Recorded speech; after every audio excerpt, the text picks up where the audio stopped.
Hey yo, it's your boy Sir of the 2020 Network LLC. Please say the LLC and forgive me. This is going to be all over the place. This is kind of an impromptu recording before an episode comes out, I believe Friday, that I'm going to produce. Um, I had to come and get some of this off of my chest. This is bothering me. I hope you like the look of this. I know lately you've been listening to me in the car on the way to work, but I want to make a conscious effort and try to get back to this format of conversation. So let's begin. As the grandmas, aunties, uncles, whomever used to say, and I'm sure you've heard this before, everybody can't go, right? And you might be wondering, what context am I speaking? My response to that is, yep, everybody can't go. I'm in my office after work, had a passionate debate with my girl, and went to wash the dishes because that's what I do. I come home. She doesn't want to touch the dishes. I wash the dishes, not even like a hard situation. But as I'm washing dishes, I come across a video on TikTok, and it's a young man explaining to a young lady that Harriet Tubman is real. There's so much wrong with this, right? The optics one I have a problem with because I never thought that it would get to this point where we are publicly having to correct people on matters that is like that would be debunked by the basest, like the most basic of research could have debunked that thought, right? It's like the effort, or if it was effort, where is your effort going? Where is the missing link? Where's the misinterpretation happening, right? I'm also dealing with the idea of my mortality, right? Lately, I've been coming with terms to grips that time is finite, and I'm trying to disperse my time amongst things I enjoy, things that give me energy, and the people I love, right? And that comes a thing with spending time with the people you love. And there's other people you meet by proxy because there's 6 degrees of separation between your associates and people you know and other people and things like that. And then every now and again, you meet someone and you have no issue with them. You're just meeting the person. But as you talk to them, you get to thinking like, how have you gotten this far? Have you gone your entire life thinking this way? Like, and I'm not one to necessarily judge because it does sound like I'm judging. I just mean there are certain things that you just should know at a certain point of adulthood, right? And I'm finding that there are a bunch of truths that are being challenged either because someone sat in the back of class or they were asleep in class. And now they grow up and every TikToker has the ability to record.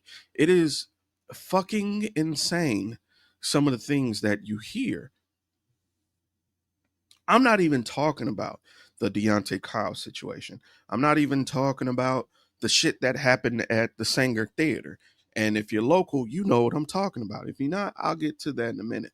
I mean, genuinely, the stupidity that we have to endure. We get accosted by stupidity every day. And I'm not sure what to do, right?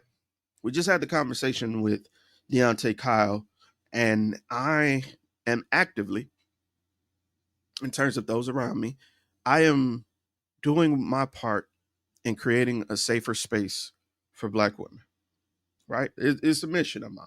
It's not to pander, it's because I know black women, and there are black women that I love that are around me, and I want to make sure that they feel safe around me and that I foster people and scenarios and situations and environments that are helpful and safe to them because I'm pro black. And with me being pro black, that means I like black women. Back to my original point. I just find it too often people will go and find their tribe of stupidity through any medium possible, right? And I'm starting to blame the inability to make friends as the reason why dumb niggas are staying dumb.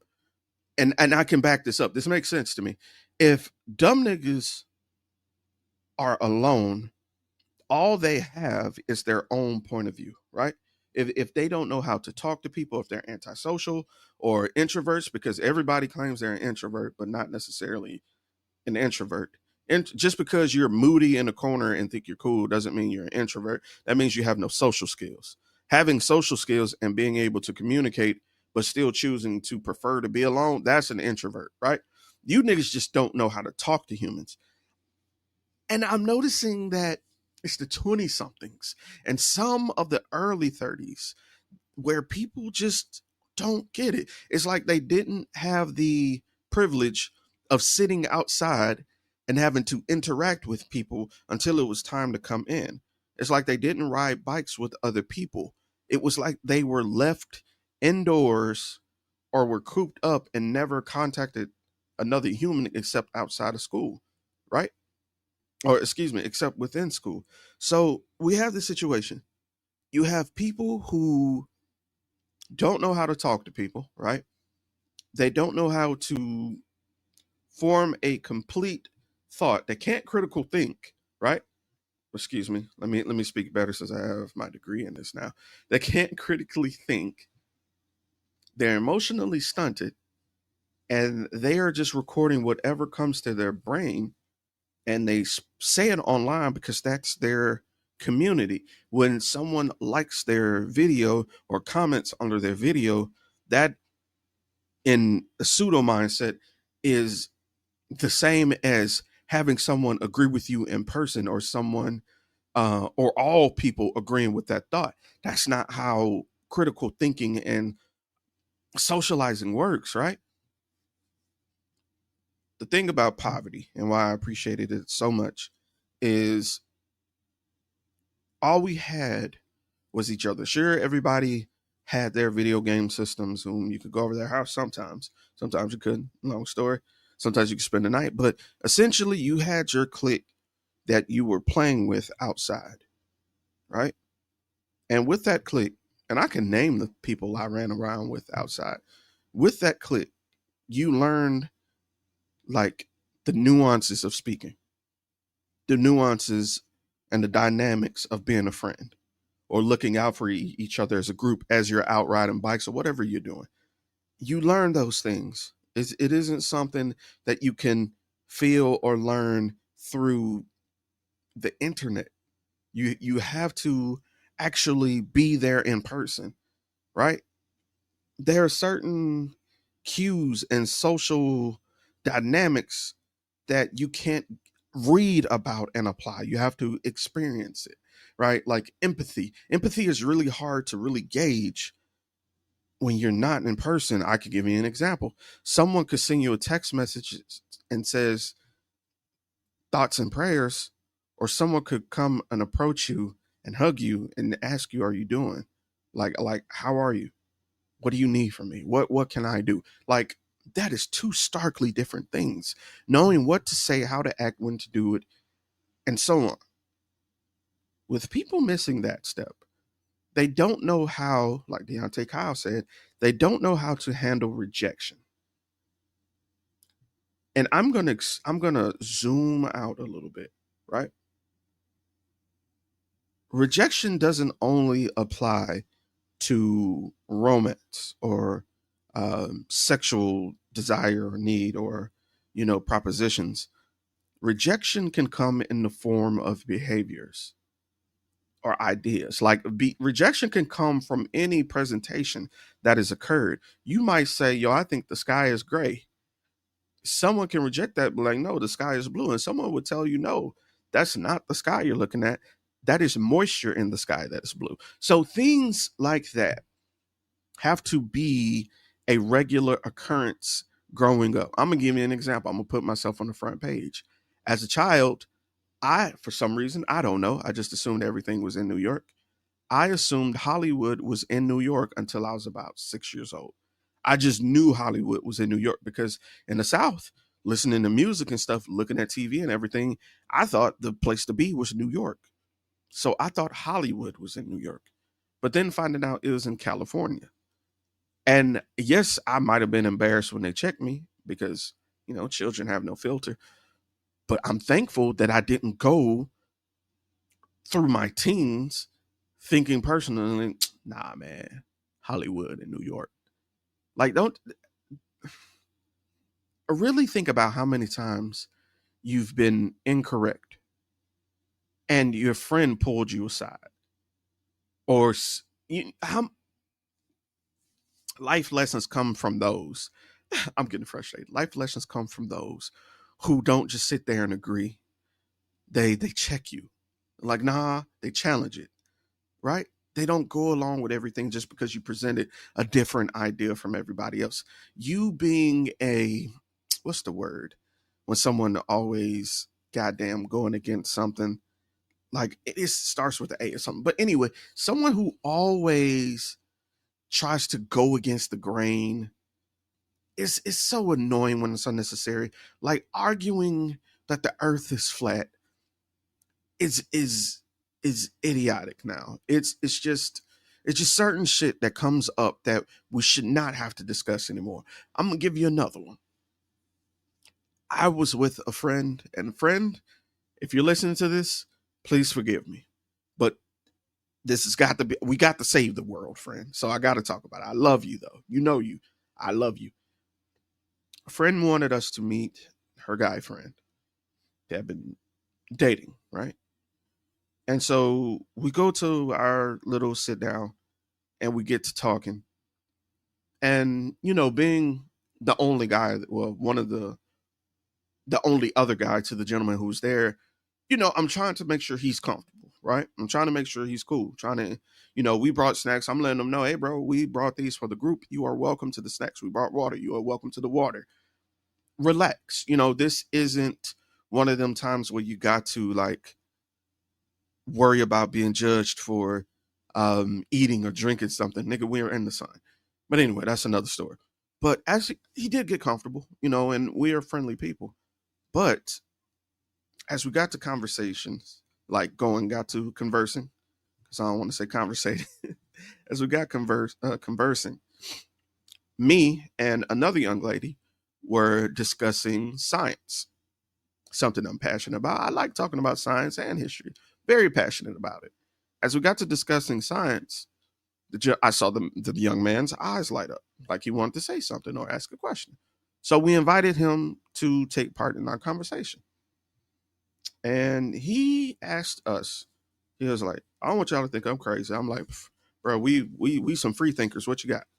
He was like, so do you think there are two moons?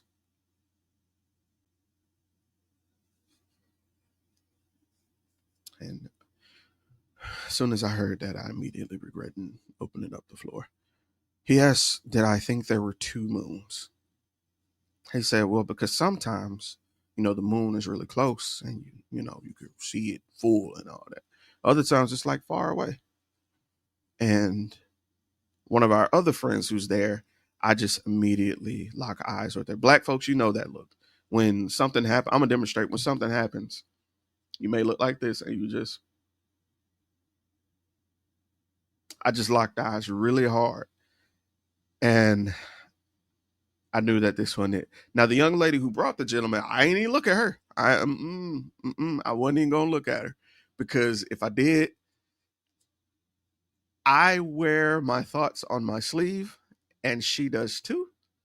And that's my dog. I love her to death. And I just knew I would have bust out laughing had she made any sort of smirk rolled an eye or anything, I would have lost it. I would have fucking cracked. But it was a moment where instead of like, now, had this been a regular nigga that I know, I would have fired his ass up. I would have got on him. But because I don't know this gentleman, maybe, science, he fell asleep in the back of class. So I discussed it with him. I was like, due to the shape of the earth and the rotation of the earth and the revolution of the earth around the sun and the rotations of the moon around the earth, and we're on a slight tilt. Sometimes it looks like it's closer, sometimes it's a little bit further. Long story short, and I even like made like a pseudo shape with my hand so he could see what I meant. And when I told him that, he was like, "Oh, okay." And it was one of them okays where people are just okaying to move the subject along, you know. I didn't think he really got it, or either he got it or he didn't give a fuck, or he didn't understand where it was coming from, which was cool.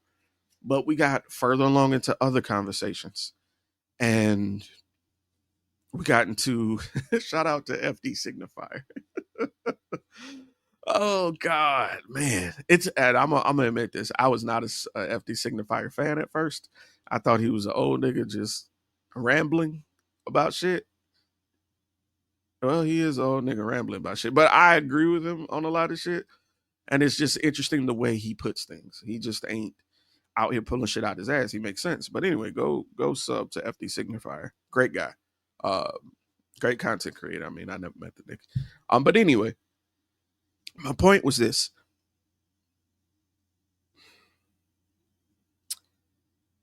When you talk to people, right? And like for some folks, when you start talking to me, everybody starts off with a 5, right? I have a scale in my mind from 0 to 10, a 5, right? The shit you do is going to affect where that 5 goes. Either you're going to bump up to a 6, you're going to drop to a 4. You know what I'm saying? Like based on however the day went. The young man started at a 5. By the time the day ended, he ended at like a 2.6. It was a lot of shit that was like just nonsense, man. He relied on some stuff like Kevin Gates said, and like, listen, I get Kevin Gates is an artist. He makes the musics, and I get that we fuck with the musics, but sometimes quoting him ain't just because you use different words don't make you smart. Like that I don't want to say it that way, but that's just what it is. Kevin Gates is in his spirituality phase. You know what I'm saying? He's not he still does his thug persona to make money, which is cool, but he does the TI thing. And Cam Newton does the TI thing where they say words and they say it in a patriarchal, like a pastoral griot cadence in a way that draws you to agree with it. I'm gonna give you an example. So they'll say things and then T.I. will end it with like, you know what I mean? Or like he'll throw a little hood like call out to get you to respond to agree, right? Cam does the same thing. Cam says big words and don't really be saying much. Like, and I can't be the only one that peeps this shit. Or they'll say some out the way shit, and the guys is that is intellectual or it just sounds smart, but it really ain't doing anything. Like it sounds like a pimp trying to describe the the hydrological cycle. It just yo say 20 words when you could say 4 and you think you sound smart and it ain't it. And that draws me to this problem of, can we just let dumb niggas be dumb niggas? Like, can we separate? Like, can we segregate dumb niggas from us? Because I'm gonna be honest with you, there's so many. There's so many. Like, I can't save them all. We can't save them. Everybody can't go, bro. Some niggas just gotta go and read for themselves. Some niggas just gotta go to school. Some niggas gotta go past goddamn world history, bro. Like, it shouldn't be our responsibility to show these niggas that they sound stupid. I think we need to bring back shaming niggas. I think we need to get on the tip of janking niggas that say dumb shit. But the problem with that is some of these young niggas can't take rejection, so they get violent because they're afraid of looking away, you know? It's just, I just rather avoid it. Like, I'm so tired. I'm so tired. You remember when, some of y'all might not remember this because some of y'all too young to know, but a while ago when Facebook first started, right? There was no way for you to get into Facebook if you didn't have a college email.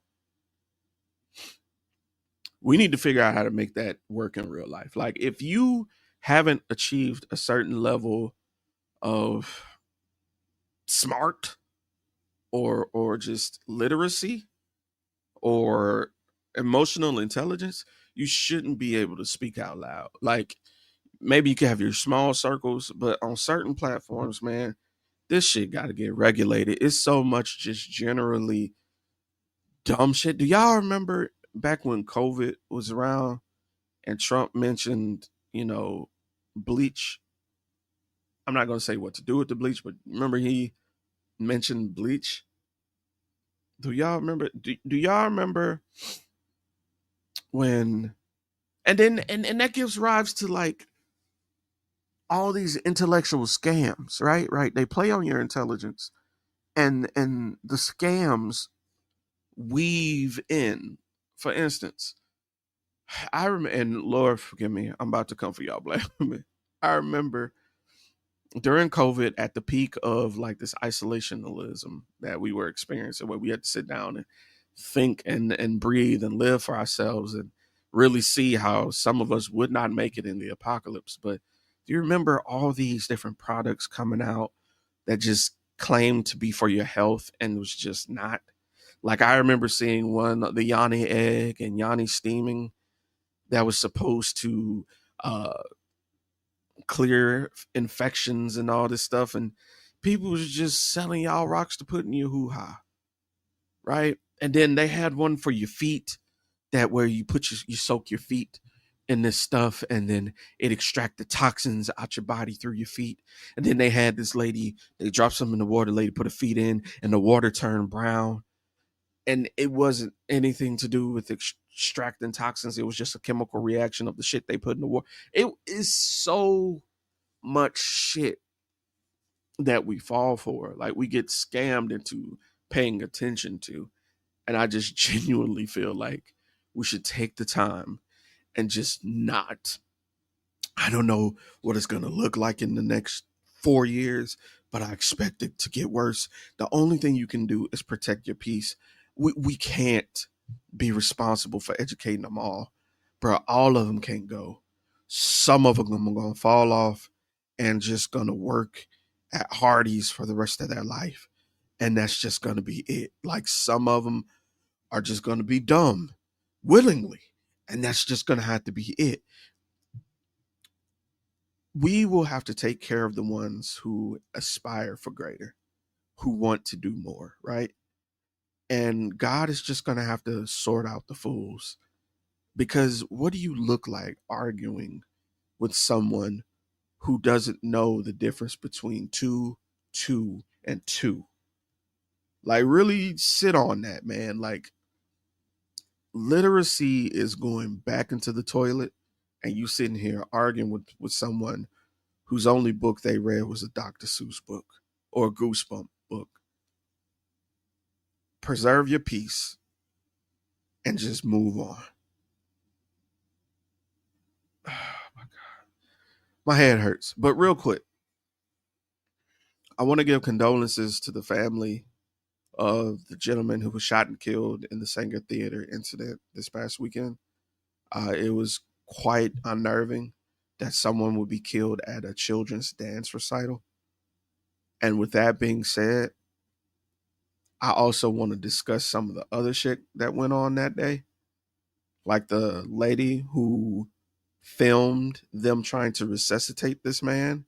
and was speaking in tongues and shit while that man was laying dead on the floor, or they were trying to save him, you are the worst part of humanity, dog.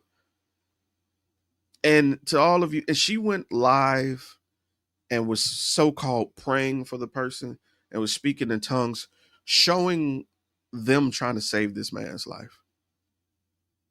That wasn't the time. And what makes me sick, what makes me absolutely sick, is that it went viral and they are going to get paid off of that. I don't give a fuck what you do with the money. That ain't the point. It's the fact that you were benefiting off showing the death of a black man. And just because you speaking in tongues don't mean what you did wasn't evil.